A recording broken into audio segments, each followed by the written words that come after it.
एक बाप ने अपनी बेटी को जोर से जमीन पे पटका। माँ ने पकड़े हाथ और ससुर ने पकड़ा, नाना ने पकड़ा उसका पैर। पैर पकड़ने के बाद जब माँ ने हाथ पकड़ा, बाप ने गला घोट करके वो 21 साल की 20 साल की लड़की की गला घोट के हत्या कर दी गई। जब हत्या से मन नहीं भरा, जब भी उन दरिंदों का हत्या से मन नहीं भरा, उन्होंने क्या किया, लड़की के हाथ काटे, सर काटा और एक एक अलग कब्र में एक पन्नी में एक बांध के सर रखा और एक धड़ अलग पन्नी में काट के रख दिया। और उसने जो हर साल जिस चाकू से वो कुर्बानी देता था, उसी चाकू से अपनी बेटी की हत्या कर दी। हत्या करके क्या करते हैं, ये जो धड़ जो है वो अपने ससुर को सौंप देता है कि आपको इसको ठिकाने लगाओ। और जो आधी बॉडी जो होती है, सर भी, वो हाथ भी काटने की कोशिश करता है जो बाप होता है। जो आधी बॉडी होती है वो क्या करता है, बोरी में बांध के नदी में, ये बैरदोई नदी के पास में जाके फेंक के आ जाता है। बरदोई नदी के पास में, उत्तर प्रदेश के बरदोई नदी होती है, वहाँ पे जाके फेंक के आ जाता है और आके आराम से नहा धो के आराम से नॉर्मल हो जाते हैं, जैसे कभी कुछ उन्होंने किया ही नहीं, बहुत मासूम है, ये कुछ नहीं किया, कुछ भी कांड कांड नहीं किया, कुछ भी क्राइम नहीं किया, कुछ भी नहीं हुआ, ऐसे आके बैठ जाते हैं। चलो मैं आपको बताती हूँ विस्तार से क्या स्टोरी है। मेरा नाम है श्वेता गौड़ा, बने रहिए मेरे साथ। ये स्टोरी है कि उत्तर प्रदेश में बहरोई के पास एक लाश मिलती है बोरी में। जो बोरी में जो लाश मिलती है, वो गांव में हड़कंप मच जाता है कि ये लाश किसकी है, किसकी। खोलते हैं गाँव वाले, आसपास वाले गाँव खोलते हैं कि ये लाश किसकी है। जब बोरी को खोली जाती है तो उस लड़की का आधा धड़ पाया जाता है। आधा धड़ पाया जाता है। 7 अगस्त को ये लाश मिलती है, 7 अगस्त को ये लाश मिलती है, आधा धड़ पाया जाता है लड़की का। तो गांव वाले क्या करते हैं, लोकल पुलिस को कॉल करते हैं। लोकल पुलिस वहाँ पे आती है, जांच पड़ताल करती है, इंक्वायरी भी करती है, पर लड़की की पहचान नहीं हो पाती क्योंकि लड़की की वहाँ पे सर नहीं था, धड़ नहीं था। धड़ तो था, सर नहीं था। सर ढूंढने की बहुत कोशिश की पुलिस ने, बस सर नहीं मिला उसका, लड़की का जो था। तो बाद में क्या करते हैं, ये लड़की का जो आधा धड़ होता है, ये पूरे थाने में, हापुड़, फरीदाबाद, मथुरा, आगरा सर्कुलेट कर देते हैं ताकि इस लड़की की पहचान हो जाए। पहचान क्या होती है, 10 से 12 अगस्त लग जाता है। तो 12 अगस्त को एक औरत का कॉल आता है कि सर मैं इस लाश को जानती हूँ। तो पुलिस चौकन्नी हो जाती है कि कौन सी औरत का कॉल आ गया, कौन है ये औरत जो इस लाश को जानने का दावा कर रही है। तो ये बोलती है कि सर मैं इस लाश को जानती हूँ, जो इस लाश ने जो सलवार पहनी है, इस सलवार जो है ये मैंने सी है। तो जो उस लड़की जो की जो पहचान होती है वो एक सलवार से हो जाती है। उसने कभी सोचा भी नहीं होगा, जो मर्डर किया है, जिनके माँ बाप, जो नाना मम्मी जो होते हैं, मर्डर करके फेंक गए नदी में आधी डेड बॉडी को, उन्होंने सोचा भी नहीं होगा कि इसकी लाश की शनाख्त हो जाएगी। तो सलवार से लाश की शनाख्त हो गई। उस औरत ने पहचाना कि बोला साहब ये जो सलवार है ये मैंने सी है और मैं अपनी सलवार सी हुई कभी भूलती नहीं हूँ, और इसलिए भी नहीं भूली क्योंकि इसमें बहुत टाइम लगा था सलवार को सीने के लिए। तो ये जो लड़की है, मैं रहने वाली हूँ अलीगढ़, सरावर गांव की रहने वाली हूँ, और ये लड़की भी हमारे पड़ोस में ही रहने वाली है। ये हसरत अली जो है, उनकी बेटी तमन्ना है, जो औरत बोलती है।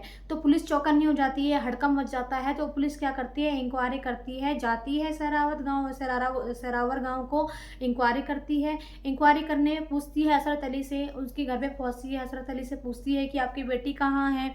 तो बोलती है मेरी बेटी तो मामा के घर पे, नाना के घर पे गई है। वो बोल के वो बात को टालने की कोशिश करते हैं, लेकिन वो बताता नहीं है, जो हसरत अली जो है वो बताता नहीं है।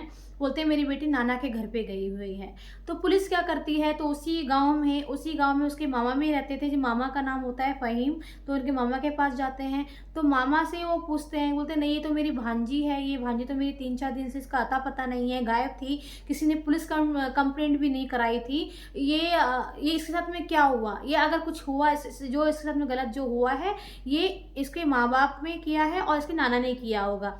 तो क्या करता है, जो उसका मामा होता है, एप्लीकेशन फाइल करता है उसके मामा और नाना और मम्मी के खिलाफ। तो ये इंक्वायरी चलती है।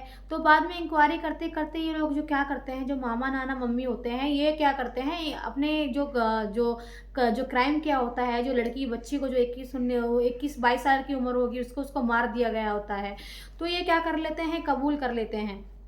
ये जो ससुर जो होता है, ये हाथरस के चंदुआ गांव का रहने वाला होता है। तो ये जो लड़की होती है तमन्ना, ये एक गाँव की उसी के गाँव के एक लड़का है, उससे प्यार करती है, गाँव के लड़के से वो जो होता है उससे प्यार करने लगती है। तो ये प्यार करती है तो क्या करती है, भाग जाती है, क्योंकि जो इसकी फैमिली वाले होते हैं, जो इसकी माँ होती है रानी, ये जो मानती नहीं है, बाप भी नहीं मानता है इसका। जो पहली माँ से ये तमन्ना थी, एक्चुअली जो हसरत अली हैं उनकी पहली शादी हो चुकी थी, और पहली शादी से इनको 2 बेटियाँ हुई थी, जो पहली तमन्ना है और छोटी एक और लड़की है, जो लड़का नहीं पैदा करके दे पाए। इसी चक्कर में जो हसरत अली हैं उन्होंने क्या किया, इनको डिवोर्स दे दिया, पहली बीवी को डिवोर्स दे दिया। दूसरी जो बीवी है ये है रानी, जिससे इसने शादी करी। तो क्या होता है, तो ये शादी कर कर लेता है, लेके आ जाता है, हँसी-खुशी ये 2 बेटियों को अपना लेती है, सब कुछ अच्छा चल रहा होता है, अच्छे खाते हैं, अच्छे पीते हैं, आराम से रहते हैं, मस्त मौला। तो गा ये क्या करती है तमन्ना, एक लड़की से प्यार हो जाता है, एक लड़की से प्यार हो जाता है इसको, तो ये भाग जाती है। ये भाग जाती है, तो ये क्या करते हैं, घर में हड़कंप मच जाता है कि इसकी लड़की भाग गई, ये कर दिया, नाक कटवा दिया, वो कटवा दिया। हसरत अली जो अपने ससुर के साथ में जो रज्जो होता है, ससुर के साथ में डिस्कस करता है, बात करता है, तो भाग जाती है। 2 दिन के बाद में वो लड़की जो होती है तमन्ना, जिसकी बॉडी पाई गई, वो वापस आती है, और वो जो लड़का होता है वो उसको वापस भेज देता है। बोलते हैं हम अपने घरवालों की मर्ज़ी से शादी करेंगे, हम ऐसा भाग के शादी नहीं करेंगे। तो लड़का जो होता है वो उसको, मैं लड़के का नाम लेना नहीं चाहूँगी, जो लड़का होता है वो उसको तमन्ना को वापस भेज देता है। वो वापस आ जाती है, तो बात करने की कोशिश करती है, मनाने की कोशिश करती है, लोग मानते नहीं हैं। फिर ये क्या करते हैं, इसको भेज देते हैं अपने नाना के गाँव। ये जो नाना का गाँव जो है, ये पड़ता है चंदवा गाँव, हाथरस में पड़ता है चंदवा गाँव। वहाँ भेज देते हैं कि ये लड़की मान नहीं रही है, ये मामा के घर पे, चाचा भी वहीं रहते हैं, चाचा के घर से 7 अगस्त को तमन्ना वापस भाग जाती है उस लड़के के पास में, क्योंकि फैमिली मान नहीं रही थी, तो क्या करे, तो क्या करती है, वापस भाग जाती है। तो वो जो हसरत अली होता है, वो अपने ससुर को कॉन्टैक्ट करता है, बात करता है कि तमन्ना ऐसे-ऐसे भाग जाती है, क्या करें, हम इसकी शादी करा दें या क्या करें? तो क्या जो उसके ससुर होते हैं, बोलते हैं, हाथरस बुलाते हैं, चंदवा गाँव में बुलाते हैं और बोलते हैं कि आ जाओ, मिल के बात करेंगे। तो वो क्या करता है, रानी और हसरत अली तमन्ना को बैठा के बाइक पे निकल जाते हैं हाथरस के लिए। तो वहाँ पे ही इस तमन्ना का मर्डर होता है। वहाँ पे ही तमन्ना का मर्डर किया जाता है। जो ससुर होता है, जो सातिर दिमाग होता है, उसकी, क्योंकि उसकी खास तो पोती थी ही नहीं, नाती पोती जो भी कहें, खास तो थी नहीं, तो उसको क्या फ़र्क पड़ता अगर वो मार भी देता। तो उसने ये शैतानी है जो जो दिमाग में चल रहा था, ये अपनी बेटी और दामाद को बताया, तो दामाद भी मान गया।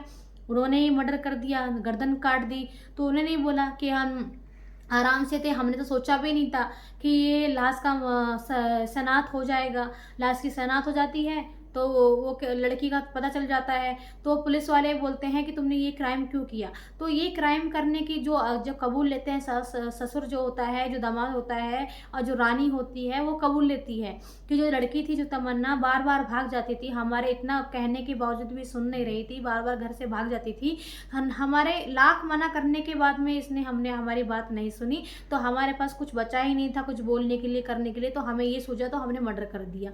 लड़की की गर्दन काट के दफना दिया, और ये जो लाश थी, आधी लाश थी, हमने वन नदी में जाके फेंक दी। तो उसने सोचा कि हमें मालूम भी नहीं था कि आप लोगों को मालूम पड़ जाएगा। उसका जो बाप है हसरत अली, वो बोलता है। तो यही है, अगर उनके पास बहुत सारे ऑप्शन थे, उनके पेरेंट्स के पास में, तमन्ना के पेरेंट्स के पास, माँ बाप के पास बहुत सारे ऑप्शन थे। वो कर सकते थे, या शादी कर सकते थे, या कुछ पूछ सकते थे। उन्हीं की कास्ट का था वो लड़का, दूसरी कास्ट का था भी नहीं, शादी भी कर सकता था, वो लड़का मुस्लिम था। बट वो ये मर्डर कर दिया, खुद क्रिमिनल बन गए, लड़की की भी जान गवा दी उन लोगों ने। आप बताइए कमेंट में, ये क्या अच्छा किया उन लोगों ने? अगर आपको मेरी स्टोरी अच्छी लगी तो कमेंट बॉक्स में एक मैसेज करके बताएं। धन्यवाद।